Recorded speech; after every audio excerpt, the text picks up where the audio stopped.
혼란스러운 중동 상황 속 생필품 전반에 필요한 핵심 원료죠. 나프타 대란이 이어지고 있습니다.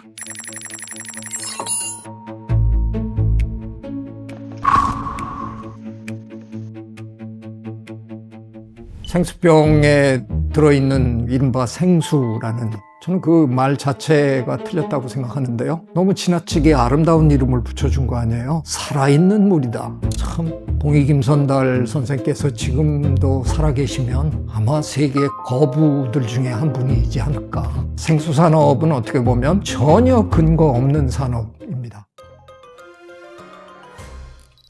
교수님, 저희가 촬영 올 때 늘 아리수를 드시잖아요. 수돗물 드시는데 따로 이렇게 생수를 드시지 않는, 생수를 별로 선호하지 않고 이게 수돗물을 선호하시는 이렇게 특별한 이유가 있으실까요? 저라고 뭐 절대로 생수를 안 마시는 뭐 그런 사람은 아닌데요. 그렇잖아도 며칠 전에 집에서 들켜가지고 혼났어요, 잠시. 저녁에 이제 차를 마시기 위해서 물을 끓여야 되는데 제 아내가 뒤에 있는 줄 모르고 그냥 수돗물을 받아가지고 끓이기 시작했거든요. 그랬더니 아니 정수기가 있는데 왜 수돗물을 그러냐고. 근데 저는 개인적으로는 수돗물을 선호합니다. 왜냐하면 우리나라의 수돗물은 전 세계에서 가장 깨끗한 수준의 수돗물입니다. 최근에 오하이오 주립대학에서 새로운 연구 결과가 발표가 됐더라고요. 실제로 페트병 안에 있는 물에 있는 미세 플라스틱의 양하고 미국 수돗물의 그 미세 플라스틱 양하고 비교를 했는데 평균 페트병 안에 있는 물이 3배가 더 많은 걸로 드러났습니다. 플라스틱 병 안에 있었던 시간만큼 그 양이 늘어난다는 거예요. 미세 플라스틱 관점에서만 봐도 수돗물이 훨씬 좋은 겁니다. 사실은 물이라는 게 그렇게 완벽하게 깨끗해질 수 있는 게 아니잖아요. 미네랄도 있어야 되고 물 속에 어떻게 보면 미생물도 좀 있는 거고 자연에 있는 물 안에는 온갖 게 다 있을 거 아니에요. 그러니까 우리는 예전에 그 물을 마시고 진화해 온 동물일 거 아니에요. 왜 현대 시대로 들어와서는 우리는 그 물 속에 있는 모든 걸 다 제거하고 먹어야만 되는 걸까? 그 사실 설명하기 그렇게 쉬운 문제가 아니거든요. 근데 그 정도가 아니라 실제로 그 물이 더 깨끗하니까 그렇죠. 생수병에 들어있는 이른바 생수라는, 저는 그 말 자체가 틀렸다고 생각하는데요. 영어권에서는 그거를 bottled water라고 부릅니다. 그러니까 병 안에 들어있는 물이라고 표현을 하는 거죠. 근데 우리는 왜 누군가가 처음에 너무 지나치게 아름다운 이름을 붙여준 거 아니에요? 살아있는 물이다. 말도 안 되는 소리예요. 그게 왜 살아있어요? 죽어있는데. 자, 생각해보세요. 우리나라에서 그래도 해외에서 들어오는 생수 중에 제일 많은 사람들이 비싸게 주고 많이 마시는 게 에비앙이잖아요. 에비앙은 프랑스 쪽에 붙어있는 제네바 호수, 거기서 주로 퍼오는 건데요. 굉장히 깨끗한 호수입니다. 그렇긴 한데 그 호수물을 퍼서 저한테 새벽 배송해 주는 거 아니잖아요. 프랑스에서 출발해서 우리나라 항구에 도착하는 데만도 한 달 내지 한 달 반 걸립니다. 근데 우리나라에 오면 또 그거를 더 작은 컨테이너로 옮기고 또 페트병 안에 또 담는 과정이 또 진행이 되고 그게 이제 유통 과정을 거쳐서 우리 동네 가게에 선반에 올려지고 제가 어느 날 가게에 가서 그걸 하나 사는 거잖아요. 제 생각에 어림잡아서 호수에서 물을 떠서 제가 마시게 되는 데까지는 저는 평균 한 3달 정도 봅니다. 물은 가두면 썩는 거거든요. 도대체 왜 어느 순간 전 세계가 우리나라 봉이 김선달 사업을 시작했냐고요. 물이라는 건 원래 공공재인데 누구나 다 사용할 수 있는 건데 생수 산업이 처음 시작될 때 이런 논란이 많았잖아요. 아니 물을 왜 팔아먹어? 그래갖고 처음엔 반대가 참 많았어요. 근데 그 무렵에는 수돗물이 별로 깨끗하지 않다는 여론을 등에 업고 이제 팔기 시작한 거죠. 수돗물이 그때만 해도 정제 기술이 고도로 발달된 시절이 아니었던 면도 있었고 또 하나 문제는 수도관이 노후하니까 수도관 안에서 녹이라든가 이런 게 이제 같이 섞여 나오니까 저는 재밌는 실험을 해봤거든요. 제가 이와에 대해서 환경과 인간이라는 수업을 진행할 때 2번 재밌는 행사를 한번 해봤어요. 수돗물 대책위원회가 이제 중심이 돼갖고 한 건데, 블라인드 테스트라 그러죠. 어떤 건지 모르게 해놓고 시험을 해보는 3가지 물을 갖고 했거든요. 서울시 수돗물 아리수랑 우리나라의 대표 생수인 삼다수, 그리고 수입 대표 생수인 에비앙, 똑같은 통에다가 넣었으니까 어느 게 어느 건지 지금 모르는 거예요. 그 상황에서 왜 수돗물을 안 마시세요? 이 스티커를 붙이게 했어요. 제일 많이 나온 게 뭐냐? 깨끗하지 않은 것 같아서, 냄새가 나는 것 같아서. 수돗물에 가끔 소독약 냄새가 약간 있는 것 같은 느낌을 받는 분들이 계시잖아요. 그리고 3번째가 맛이 없어서. 우리 서울의 수돗물은, 아리수는 맛이 없다는 거예요. 셋 중에 뭔지를 모르는 상황에서 우리 또 설문조사를 했거든요. 마지막에 짜잔 열었더니 2번 다 아리수가 1등 했습니다. 왜 그 물을 선택하셨어요? 그랬더니 제일 많이 나온 게 맛이 있어서, 깨끗한 느낌이 들어서, 냄새가 좋아서, 다른 2 생수보다도 사람들이 모르는 가운데 제일 많은 선택을 한 겁니다. 그렇게 거대한 차이로 1등한 건 아니래도 어쨌든 1등을 했고, 그 결과를 놓고 제가 할 수 있는 말은 별 차이 없다 정도는 충분히 얘기할 수 있잖아요. 우리나라의 수도세는 전 세계에서 거의 제일 낮은 나라거든요. 그러니까 거의 공짜로 마시는 물하고 돈을 주고 사서 마시는 물하고 별 차이 없다. 이번에 오하이오 주립대학의 연구를 비롯해서 그동안 그런 연구들이, 비교 연구들을 굉장히 많이 있습니다. 그런 것들을 쭉 종합해보면 오히려 수돗물이 더 안전하다라는 게 대체적인 중론입니다.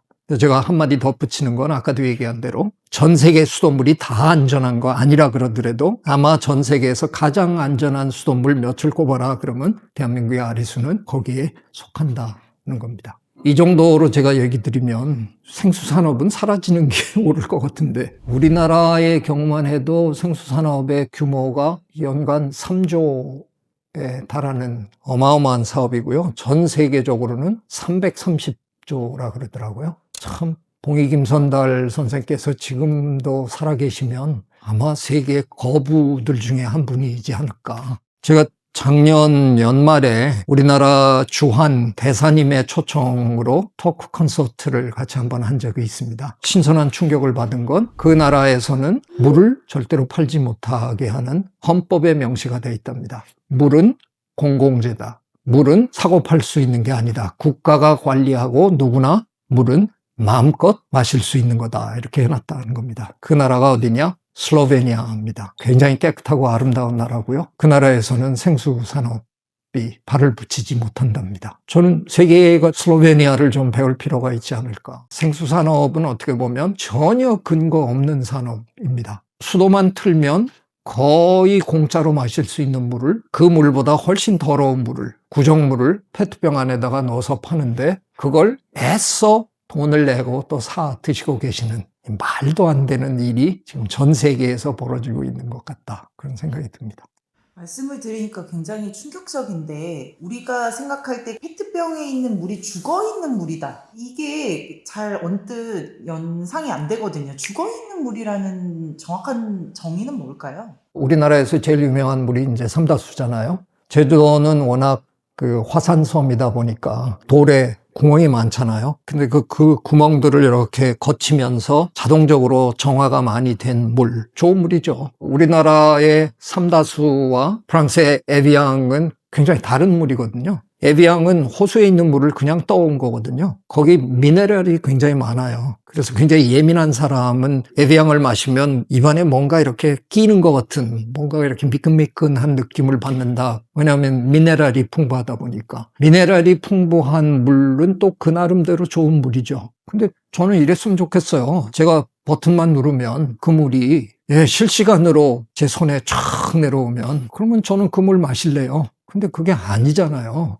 오래도록 유통 과정에서 가만히 앉아있던 물이고요. 그러니까 가만히 있으니까 어떤 형태로든 조금씩 썩기 시작할 거고요. 또 그게 출렁거리면서 플라스틱 통 안에 있을 땐 계속 플라스틱 병을 두들기면서 미세 플라스틱이 계속 유입될 수밖에 없는, 내 손에 들어왔을 땐 상당 기간 동안 죽음의 과정을 거친 물을 내가 마시는 거잖아요. 그거보다는 수돗물이 훨씬 살아있는 물이라는 주장을 저는 할 수 있는 거죠. 지난 한 10여 년 동안 정말 많은 예산을 들여서 서울의 웬만한 수도관들은 지금 전부 교체가 돼서 서울의 수돗물 아리수는 어떤 기준으로 봐도 상당히 깨끗한 물이고 플라스틱 통 안에 오래도록 갇혀 있었던 생수와는 비교도 안 될 깨끗한 물이다.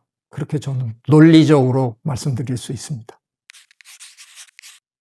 저는 이런 얘기 할 때마다 할아버지 생각이 참 많이 나는데요. 그냥 시간만 나면 제 고향으로 달려가서 산, 들, 바다 이런 데를 뛰어다니는 걸 되게 좋아했는데 저희 할아버지는 그냥 가다가 소 잠깐 세워놓고 언뜻 보면 그렇게 깨끗해 보이지도 않는 물도 그냥 거침없이 두 손으로 이렇게 떠서 이렇게 마시곤 하셨어요. 서울놈인 저는 차마 못 따라 하겠더라고요. 근데 저도 이제 커서 제가 자연을 연구하는 학자가 됐잖아요. 그래서 굉장히 청정해 보이는 자연에 이렇게 가면 거침없이 저는 두 손으로 그냥 그 물 떠서 이렇게 많이 마시곤 했어요. 세계 여러 곳을 돌아다니면서 그냥. 그 마실 때 제 동료들은 미국 친구들 뭐 이럴 때는 저를 약간 저걸 그냥 마시지? 그런 표정으로 저를 보는데 저는 마음속에 그 옛날 할아버지가 마시던 모습을 이렇게 기억하거든요. 제가 보기에 코스타리카, 파나마 이런 정글에서 흘러나오는 그 물이